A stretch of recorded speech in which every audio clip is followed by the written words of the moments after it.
Good morning, dear students. We are going to talk about standard time in the same chapter, globe, latitudes and longitudes. You know that all the places that are on the same longitude have the sun overhead at the same time. This time is called 12 pm or 12 noon. We have 24 hours till the next 12 noon. This is the local time of the place. This is how we determine the local time of the place when the sun is overhead over that place. Suppose you live in Delhi and you tell your parents living in Pune that you will be on TV at 12 pm. Whose 12 pm is it? Your 12 pm? What do you think? Your 12 pm and their 12 pm are different? Is that so? Let's see. That is too confusing. You both live in the same country.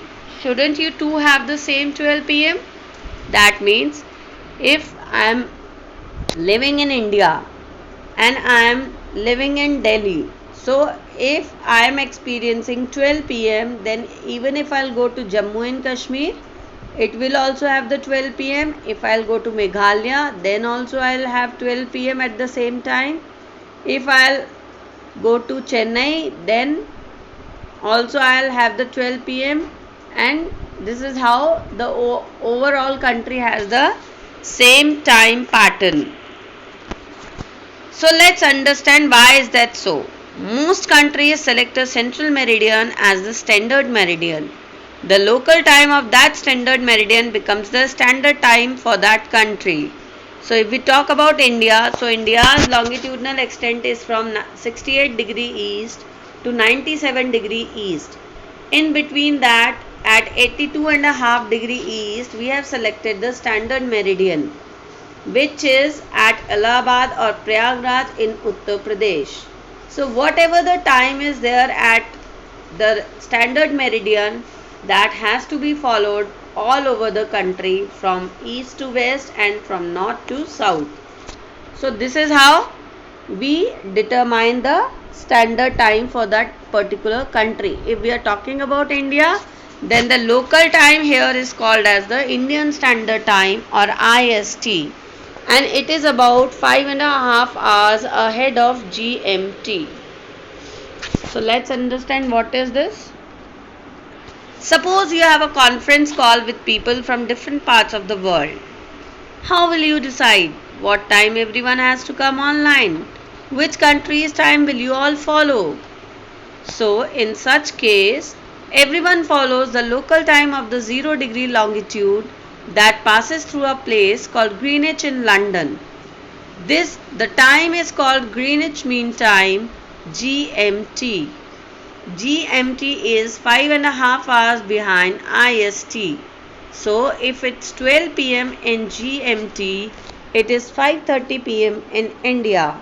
So that means if I have to talk to the other persons in the different parts of the country, then I have to follow the GMT. Why is that so? So there is the time zones by which we can decide this, right? So to avoid the confusion of frequent changes of time when moving from one place to another, a system of time zones has been adopted since 1884. By international agreement, the world is divided into 24 time zones or belts. Each zone covers 15 degrees of the longitude. The prime meridian passing through Greenwich near London is used as the starting point. So the prime meridian which is passing through Greenwich is taken as the starting point for the time zones.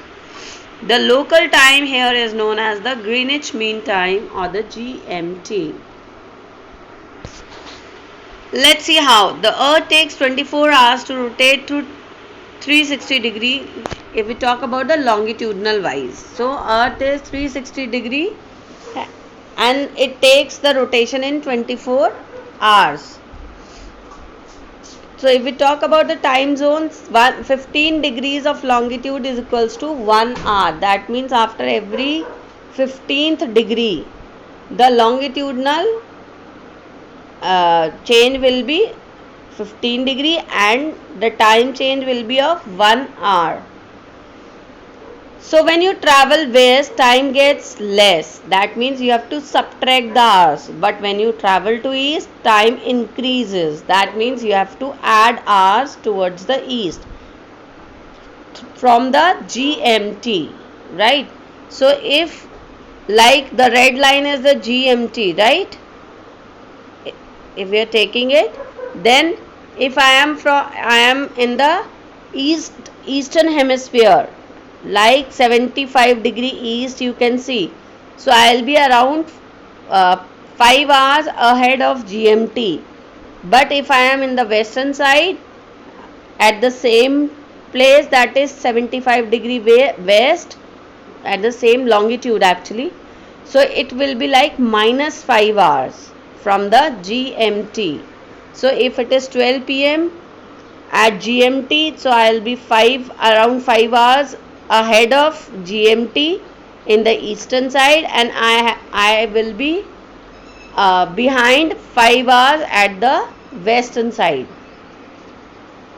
So what is a international date line? It is an imaginary line on the surface of the earth running from north to south pole, located at 1 degree longitude, 180 degrees longitude, sorry. So it is just opposite to the prime meridian. As we know, sun rises in the east and sets in the west. This adds up to a difference of 24 hours or 1 day between east and west of the 180-degree lines of longitude. So when the sun rises in the east, then it's add up the 1 day to the west. Although the international date line generally follows the 180 degrees meridian, it does diverge in places. So it diverges, right? It deviates, that means. Since 180-degree lines run through several countries, it would divide those countries not simply in 2 time zones but into 2 different calendar dates. So if we talk about the date line, and I am on the I am on the western side, and I am having 21st May. So and that is Thursday, right, on the eastern side. So it will be 20th May, that means Wednesday on the western side, because I am ahead of the countries which are in the western side. To avoid such unnecessary confusions, the date line dips and bends across countries to permit them to share the same time. Immediately on the left of the international date line will always be a 1 day ahead of the place on the right of the same. Right? That means if I am towards the left hand side of the international date line, that is towards the eastern side, then I will be ahead of the other side of the date line, that is towards the right hand side. So this is how time zones is divided, and the international date line becomes the starting point of a new day. Here's another example. If a traveler crossing a date line from east to west, he or she loses a day, while crossing a date line from west to east, he or she gains a day. So it is very clear. Thank you and have a nice day. I hope it will be helpful for you in the future as well.